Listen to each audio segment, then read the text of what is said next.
لله ولا إله إلا الله. Bismillahirrahmanirrahim. Alhamdulillahilladzi arsala rasulahu bil huda wa dinil haq liyudhhirahu ala dini kullih wa qafa billahi syahida. Asyhadu an la ilaha illallah wa asyhadu anna Muhammadan abduhu wa rasuluh la nabiyya ba'dah. Yang saya hormati pembina, pimpinan, pengurus, asesi, seluruh peserta dan tamu undangan, Assalamualaikum warahmatullahi wabarakatuh. Pertama, saya ingin mengucapkan selamat atas penyelenggaraan asesi yang keberapa sekarang? Yang kelima. Saya baru pertama kali hadir, tapi melihat dari pameran di depan sana, nampak sekali bahwa geliat kebangkitan pendidikan Islam makin hari makin menguat di Indonesia.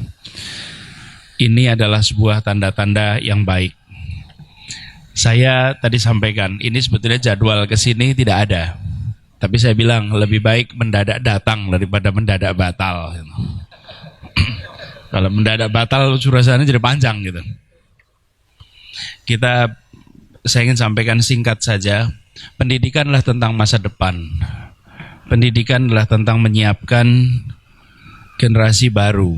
Dan pendidikan tidak membentuk, pendidikan menumbuhkan. Dia menumbuhkan. Karena dia menumbuhkan, maka yang diperlukan sangat mendasar adalah bagaimana tanah tempat bibit tumbuh bisa subur. Bibit dan tanah tempat tumbuh itu iklimnya baik. Kalau kita membayangkan anak-anak sebagai bibit, biji, ketika masih biji itu dia tidak kelihatan batangnya, tidak kelihatan akarnya, tidak kelihatan daunnya, tapi dia masih biji. Sehebat apapun sebuah biji, ya dia tidak kelihatan seluruh komponennya. Nanti kalau dia sudah tumbuh berkembang, kalau biji tanaman itu, maka akan terlihat batangnya, akan terlihat daunnya, akan terlihat buahnya, akan terlihat bunganya. Tapi pada saat dia masih menjadi biji, belum terlihat. Kadang-kadang kita melihat biji seperti kita melihat tanaman yang lengkap. Lalu kita ingin biji ini punya semuanya. Punya bunganya, punya seluruhnya. Tidak bisa. Karena biji itu akan menjadi tumbuhan yang lengkap, memerlukan waktu, memerlukan proses penumbuhan. Biji yang baik membutuhkan lahan yang subur. Di mana lahan yang subur itu? Satu, di rumah. Rumahnya harus menjadi lahan yang subur. Yang kedua di mana? Di sekolah. Dia juga lahan yang subur. Yang ketiga di antara rumah dan sekolah, yaitu di lingkungannya. Karena itu ketika kita membicarakan tentang pendidikan, bayangkan seperti kita menumbuhkan biji itu. Karena itu saya sering mengatakan jangan gunakan kata membentuk, apalagi kalau akhlak. Akhlak ini tidak dibentuk, akhlak itu ditumbuhkan. Ditumbuhkan, karakter itu ditumbuhkan. Tidak bisa dibentuk, ditumbuhkan. Bapak-bapak, ibu yang mempelajari biologi ketika SMP pasti pernah praktikum tuh. Tanaman dipasang, yang satu diarahkan dekat matahari, yang satu jauh. Beloknya beda bukan? Beloknya beda bukan? Bibitnya sama, tanahnya sama, potnya sama, yang satu dekatkan matahari, yang satu jauhkan. Arah tumbuhnya sama tidak? Beda. Jadi kita mau belok kanan belok kiri itu bukan daunnya yang dibelokkan, tapi rangsangannya yang berbeda. Cuacanya yang diatur, lokasinya yang diatur. Karena itu mengelola sebuah sekolah, mengelola sebuah institusi pendidikan itu adalah mengelola rekayasa. Karena direkayasa, perilaku rekayasa. Ya, beri contoh. Di rumah nih, di rumah. Kita ingin anak kita menjadi anak yang individualis atau anak yang dekat dengan saudara-saudaranya. Misalnya, ingin dekat bukan? Terus kita bikin rumah nih. Cara bikin rumahnya, anaknya 4 misalnya, dibuat 3 kamar, 4 kamar. Lalu di tiap kamar dibuatkan kamar mandi. Oke? Kenapa? Ya supaya rapi bersih. Semua kamar mandi ada dalam rumah. Keluarga yang sama, 4 anak, kamar mandinya di luar, 1. Apa yang terjadi? Yang 1 anaknya tumbuh individual, semuanya diselesaikan sendiri, keluar dari kamar udah bersih. Yang 1 rebutan kamar mandi tiap pagi. Tahu karakternya, siapa yang sikatannya lama, siapa yang kalau mandi lama, siapa yang kalau mandi harus diketok-ketok, siapa yang samponya suka ketinggalan. Beda bukan? Beda. Itulah pendidikan. Jangan dibayang pendidikan itu sesuatu yang tertulis, dibaca, dihafal, diuji. Pendidikan adalah proses pembiasaan. Jadi, Bapak sekalian, kita bisa merangsang anak kita sesuai dengan skenario yang kita mau buat. Karena itu, kemewahan keluarga dan kemewahan institusi pendidikan adalah dia bisa membuat aturan main yang membentuk perilaku. Bisa. Dan itulah kehebatan saya berharap sekolah-sekolah yang hari ini pameran dan Bapak Ibu semua yang bergerak di dunia pendidikan memikirkan rekayasa itu. Karena perilakunya direkayasa. Bahkan mengaturnya juga begitu. Seringkali sekolah kita hari ini anaknya abad 21, gurunya abad 20, ruang kelasnya abad 19. Nah, bahkan abad 17 ruang kelasnya. Ngaturnya masih begini nih, dari zaman 10 abad yang lalu mungkin begini bentuk sekolah itu, bentuk kelas itu. Sekarang udah berubah. Jadi kalau mau memikirkan sekolah, pendidikan, pikirlah masa depan. Rekayasalah untuk masa depan. Umat Islam sering gagal berhasil bukan mampu atau tidak mampu, tapi mengantisipasi perubahan atau tidak mengantisipasi perubahan. Ini PR-nya. Karena itu kalau mengukur keberhasilan anak-anak kita sekarang jangan dilihat hari ini. Tadi saya gambarkan biji bukan? Hari ini bijinya dinilai. Sudah tumbuh biji belum ada apa-apa. Nanti ketika dia sudah tumbuh besar baru terlihat. Baru kualitas buahnya bisa dinilai.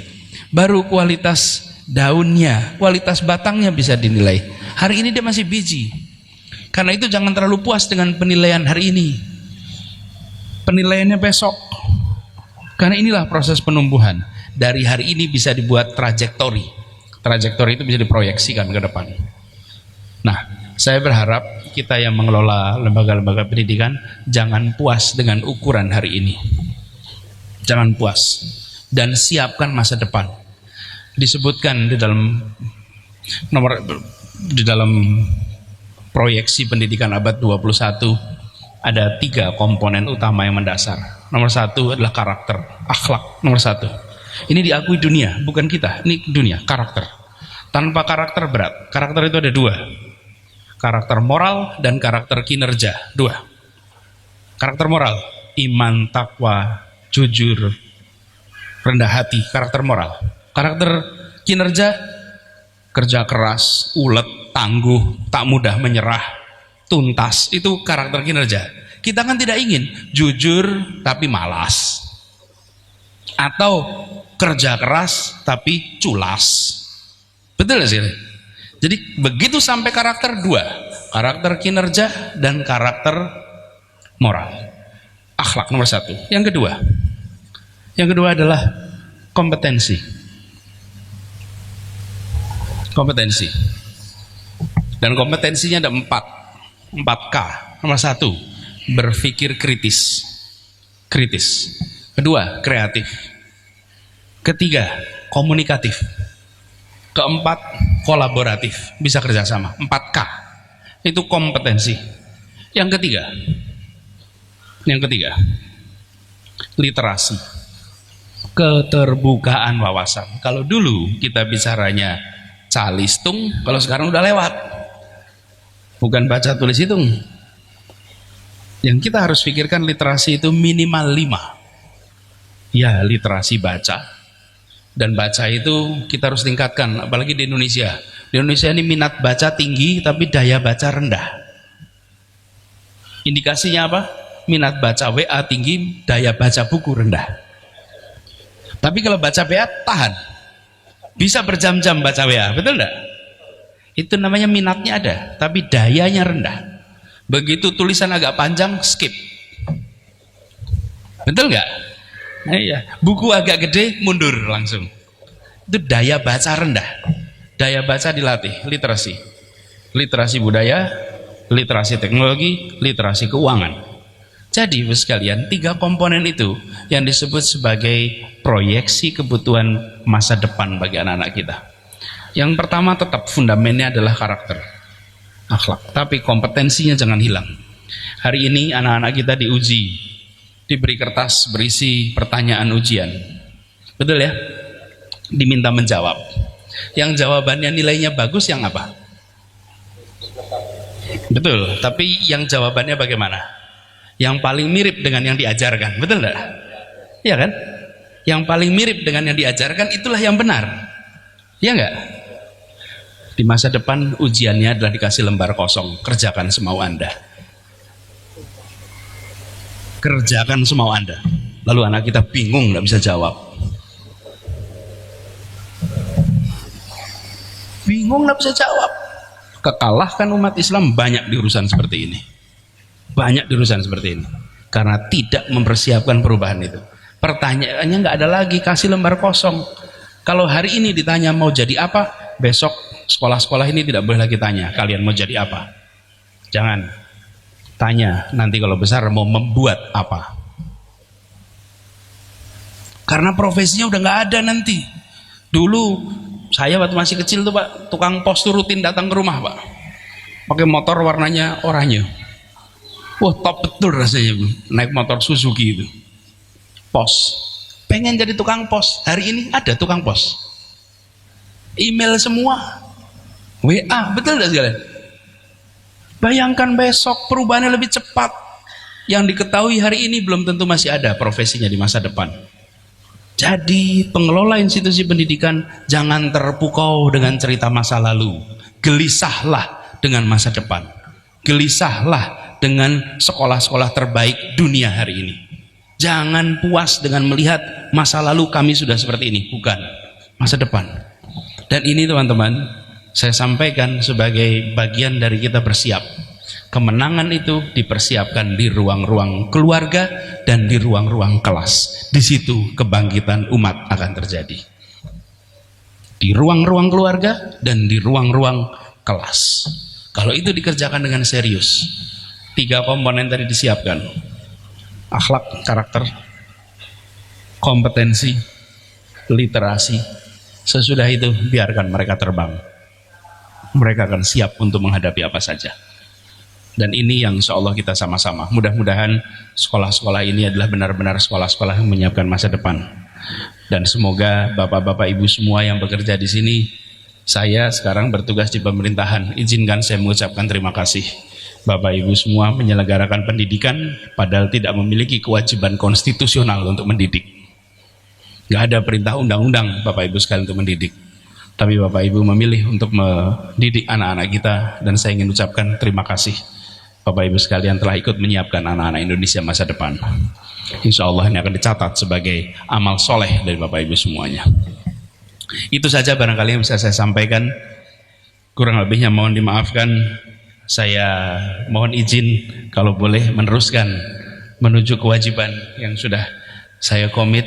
Tapi saya ingin ucapkan selamat, semoga diskusi, seminar, dan insya Allah ikhtiar mendidik anak-anak kita akan bukan saja dimudahkan jalannya, tapi selalu dalam ridha Allah. Terima kasih. Billahi taufiq wal hidayah. Assalamualaikum warahmatullahi wabarakatuh.